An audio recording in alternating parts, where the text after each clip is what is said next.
Tapi aku seneng, maksudnya aku ngeliat Ruben tuh kayak ceria, lebih berisi, kayak lebih ringan, terus mau dandan, mau rapi-rapi.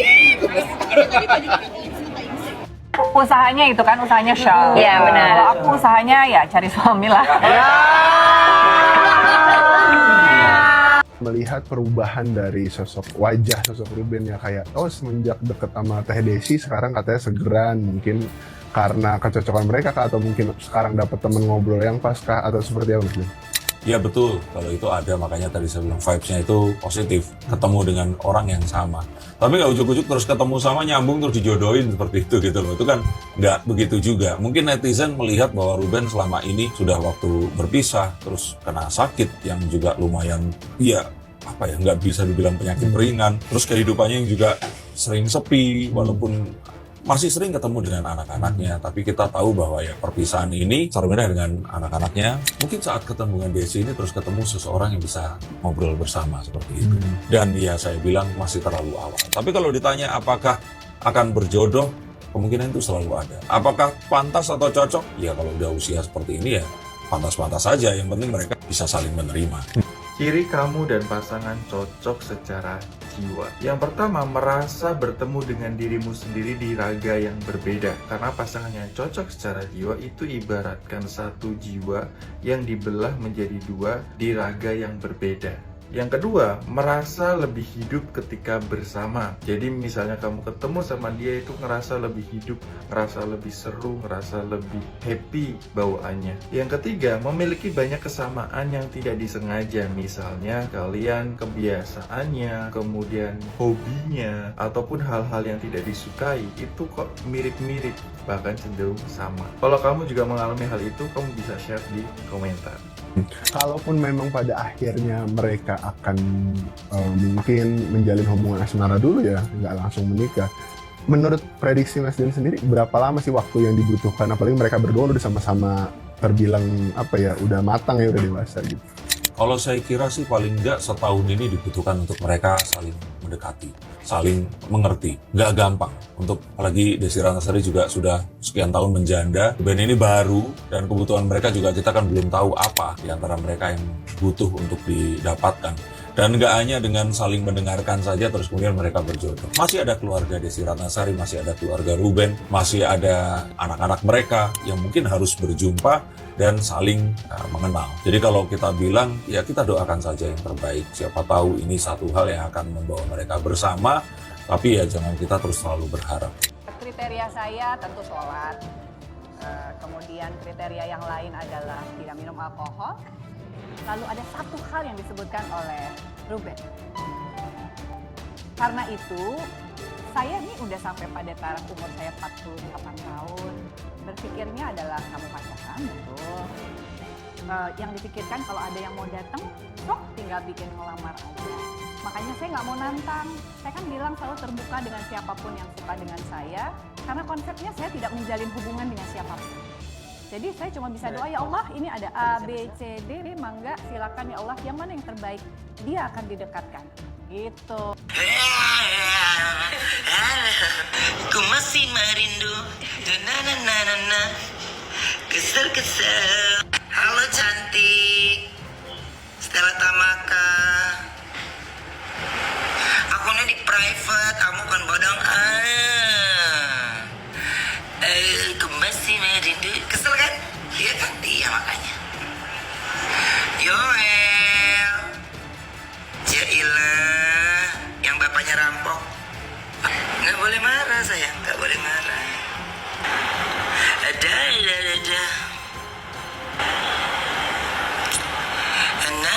Nah. Dia mau lagi gak nih sama mama Facebook?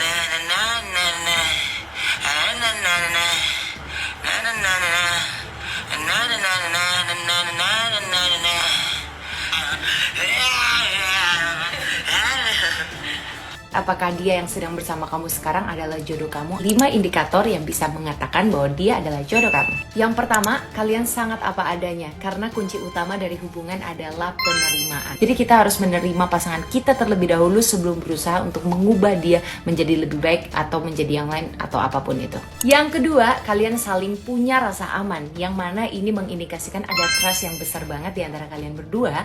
Kamu gak perlu takut lagi kalau dia akan selingkuh atau nyakitin kamu atau punya niat yang tidak baik untuk kamu dan keluargamu.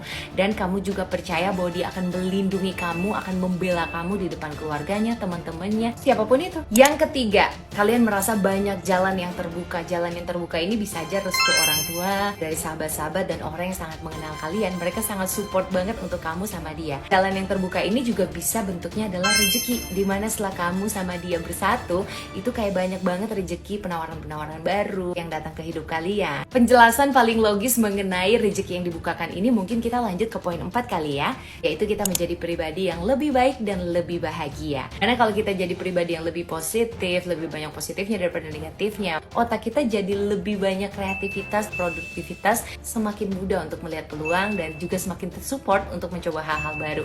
Nah, di sini rezekinya jadi makin baik deh. Yang terakhir, tapi ini penting banget, ini yang akan membuat hubungan kalian bertahan selamanya, yaitu kalian saling mendukung impian masing-masing karena kalian punya visi atau value yang sama. Gila, ini penting banget, jangan sampai kalian bersama dengan seseorang yang jelas-jelas value atau visi misi hidupnya udah nggak sama banget sama kalian. Please, don't do that to yourself. Cari yang satu visi dan satu value, oke? Gimana menurut kalian? 1-5 kalian sama pasangan udah memenuhi berapa poin nih? Tulis di komentar ya. Seringkali kita mendengar kabar mengenai seseorang masuk Islam karena calon pasangan hidupnya seorang muslim. Sebenarnya apakah boleh motif masuk Islam karena menikah? Ternyata masuk Islamnya seseorang karena pernikahan sudah pernah terjadi di zaman Nabi. Bahkan keislamannya itu dijadikan sebagai mahar. Kisah menarik ini terjadi pada seorang perempuan yang cantik, cerdas, dan berakhlak mulia. Ia bernama Ummu Sulaim alias Rumaiso binti Malhan, ibunda sahabat Anas bin Malik radhiyallahu an. Ia dilamar oleh seorang lelaki tampan dan kaya raya, Zaid bin Sahal an-Najari alias Abu Tolhah. Abu Tolhah saat melamar Ummu Sulaim sempat bertanya apakah dia menginginkan emas dan perak sebagai mahar. Ummu Sulaim menolak dan lebih memilih Islamnya Abu Tolhah sebagai mahar. Abu Tolhah pun masuk Islam dituntun Nabi dan menikahi Ummu Sulaim dengan Islam sebagai maharnya. Dari kisah ini kita mendapati bahwa cinta dan pernikahan dapat menjadi salah satu perantara yang mengantarkan seseorang untuk mendapat hidayah dan mengucapkan 2 kalimat syahadat. Kita kena terima hakikat bahawa ramai bukan Muslim yang memeluk Islam di Malaysia ni bukanlah disebabkan keberkesanan dakwah kita, tetapi disebabkan perkahwinan semata-mata. Bayangkan, kalau dalam undang-undang negara kita kata tak perlu masuk Islam kalau nak kahwin dengan orang Muslim. Korang rasa ramai tak yang akan masuk Islam? Saya tak kata semua masuk Islam sebab kahwin. Adanya yang masuk Islam sebab kajian. Tapi saya katakan ramai yang masuk Islam sebab perkahwinan. Ini adalah fakta. Okey, tak apalah, mereka masuk Islam sebab perkahwinan pun tak apalah, sebab itu antara jalan hidayah Allah. Tapi malangnya, bila masuk Islam, ada dalam kalangan mereka ni langsung tidak dibimbing. Lalu mereka tidak praktikkan ajaran Islam dalam kehidupan mereka, dan tak kala keretakan rumah tangga berlaku, mereka kembali kepada agama asal mereka dan akhirnya jadi isu besar. Lalu orang ramai pun marah kepada individu tersebut, protes depan mahkamah bagai kutuk dia di media sosial, laungkan seruan jihad atau pasal-pasal. Pelik. Sepatutnya kita perlu menyalahkan umat Islam yang tidak membimbing beliau sewaktu beliau berada dalam agama Islam. Siapakah bekas suami atau isteri beliau? Kenapa tak bimbing beliau waktu bersama dulu? Isu ni memang sangat sensitif, tapi saya tetap akan perkatakannya kerana saya ingin kaedah dakwah di negara ini direvolusikan. Malulah negara majoriti umat Islam, siap ada parti Islam, tapi kaedah dakwah kurang berkesan, bahkan membuatkan bukan Islam lebih takutkan pada Islam lagi tu.